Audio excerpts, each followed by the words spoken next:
வணக்கம் மக்களே, லாஸ்ட் வீடியோல காம்பவுண்டிங் ரீல்ல தான் நம்ம பார்த்தோம். பட் இப்போ நம்ம ரியலா எப்படி இது ஒர்க் அவுட் ஆகுதுன்னு பார்க்க போறோம்.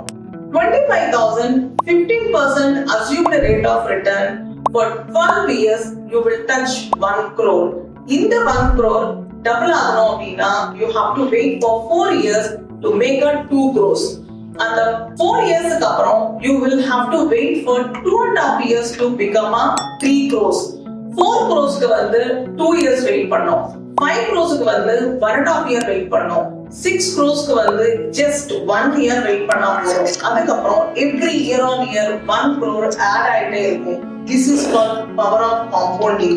உங்களுக்கு power of compounding work ஆகுற டைம் பாத்தீங்கன்னா takes first initial stages little long and it will start the process very slow. அதுக்கப்புறம் அதோட ஸ்பீட் பாத்தீங்கன்னா எக்ஸ்பிரஸ் ஓட பயங்கர ஸ்பீடா போகும். you will reach your goals on time. இந்த மாதிரி ஸ்மார்ட்டான இன்ஃபர்மேஷன் உங்களுக்கு பிடிச்சிருந்தது அப்படின்னா follow Financial Feather.